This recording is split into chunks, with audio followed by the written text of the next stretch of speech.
The Acolyte producer's next project. It's not James Bond, is it? I thought it was a dirty rumor. There is a rumor it is James Bond. She talked about it, and I'm going to share this. So someone sent me this, several people sent me this article about Leslie Headland. It's from Screencraft, sorry, from the podcast Script Apart. This is a podcast for screenwriters. It's very inside baseball about screenwriting. And because Leslie she would be the one you'd go to for that, right? Well, she was a guest. She talked about, writing a first draft and what she's doing. They did a podcast. And there's a quote at the very end of the podcast. And I'll bring it up from my Spotify account. I had to track it down. It's the last 2 minutes of the podcast. She talks about her white whale, what her next project is. Okay. As long as it's not Knights of the Old Republic 2 that she mentioned before. Well, here, let's listen to this and we'll talk about it on the back end. Okay. But it's 2-minute clip. So that feels, not only unlikely, but that it's a little bit, the market has been saturated. I have a Harley Quinn tattoo with Faye Valentine. Wow. Yeah, there's that Harley Quinn, and that's Faye Valentine from Cowboy Bebop. I've been doing too many interviews. Faye Valentine from Cowboy Bebop, and they're just, about to make out with each other. But Bond, baby, that would be. Oh, I feel like I was fulfilling my grandmother's wish, for me if I was able to do Bond. Dear God. Oof. Well, that's the franchise in transition at the minute. Get your pitch for Barbara Broccoli the way you did for Kathleen Kennedy. Call me, I'd love to see it happen.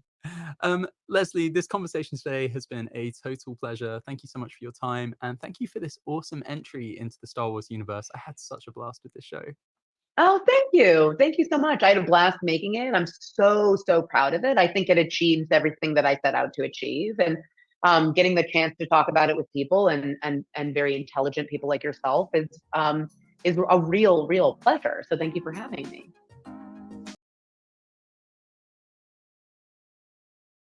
Oh, sorry, Chris. She wants to do James Bond. Please no. Will they take her up on it? Jenna Ortega just came out saying she didn't want Jamie Bond or something like that. She wanted their own. And Daniel Craig, to his credit, came out when it wasn't popular and said something similar. Why would you make them that? Why don't you just give them their own series? Will they listen to her? I don't know. Is Kathy going to come back and give her that second season out of nowhere, use her superpowers? Probably not, right? Because she's just waiting to retire when she gets a hit, which means Leslie's probably gone. But who the hell would give her anything after the performance of this, where even if they didn't want to cancel it, they had to? People in Hollywood tend to fail upward. That is true. Don't look at the failure of the Acolyte as she's never going to work again. She put together that show, good or bad.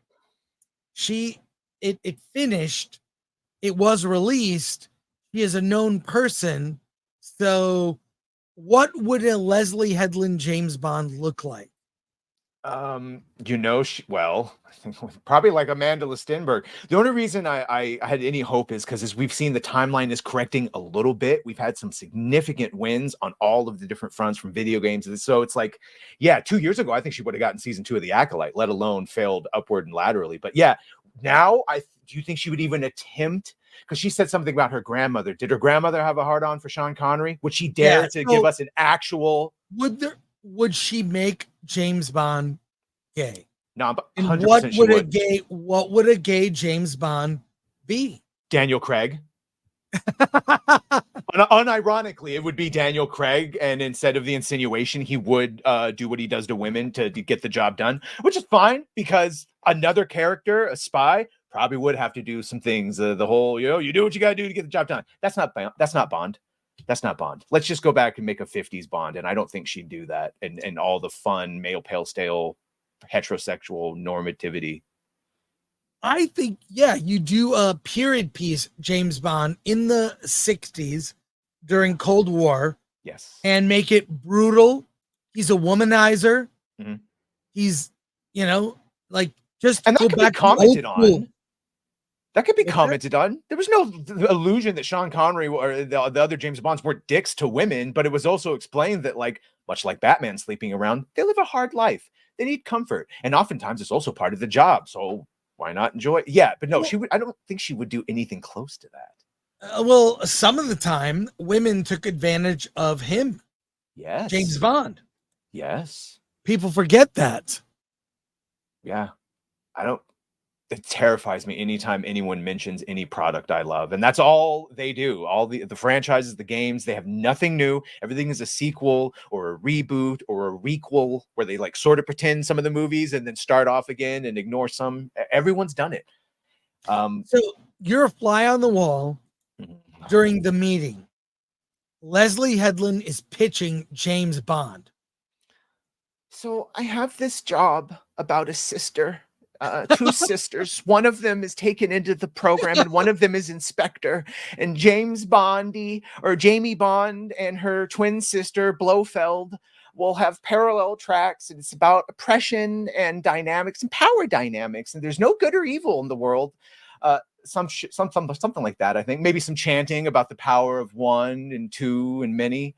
I think that would be right in line with what she's capable of doing. What about you, Chris? Do you think Amanda Stenberg and Manny Jacinto would suddenly be playing characters in her Bond movie? Well, if she made a Bond movie, she would just hire all her friends. Right. Like, so if you recast everyone from Acolyte into James Bond, you have Manny Jacinto playing James Bond. He is a gay James Bond. Okay, right? I'll buy it. He was the best part of Acolyte, oddly enough. Amandla will be the girl who gets shunned because he's gay. He's not going to be with Amandla. Okay. Right? Yeah. Leslie Headland's wife plays M. Oh, see, I wanted her as Blofeld, but you're right. She's already had the head shaved. Oh, that's better. You're right. It would be better. Mr. Bigglesworth, or whatever the cat was named in that one. And Master Soul plays the head of a rogue nation. He could play Dr. No. He's the heavy. He's the heavy. Or what's the one that he threw his hat at Bond? Yeah, sorry, I'm gonna get canceled. Right. Yeah. I know. There's a whole. I guarantee that meeting will happen. But here's a question. Do they have to take meetings with her now does she have any clout? No, I mean, the whole thing is to get a meeting, tell them you're serious enough that you have a take on it. So, all right, I take a quick break. Can you read the chat and I'll be right back. 100%. I see you guys, Yord Horde and Mog. I know. All right, let's just be honest. Henry Cavill James Bond or some unknown Brit James Bond period piece or early 90s, like post Cold War or during Cold War. Just get back to it. Dr. Ing as Dr. No. Yes, I am fine with that. Must have hands. Soul pronounced soul. I know. Oh, sha. It's okay. That was the best part about Acolyte was at the end, they had the balls to be like, yeah, he condoned her murdering of him by saying, oh, sha, it's okay. And like, didn't even give her the satisfaction of a good death. And then they called it the benign sexism of patriarchy. It was fun. You wouldn't have seen that coming. Henry Cavill, Michael Fassbender. Yeah. And who cares about them getting older, right? Remember when that was a thing? And now we might get Josh Brolin, Hal Jordan, and Nathan Fillion. So apparently age doesn't matter anymore when it comes to your heroes. Theo Vaughn, co-signed. Thank you, Lori. You should be on camera all the time. Theo James for Bond, 100%. If you have not watched The Gentleman, 10 out of 10 series, not a wasted bit on screen, and Theo James plays it to perfection.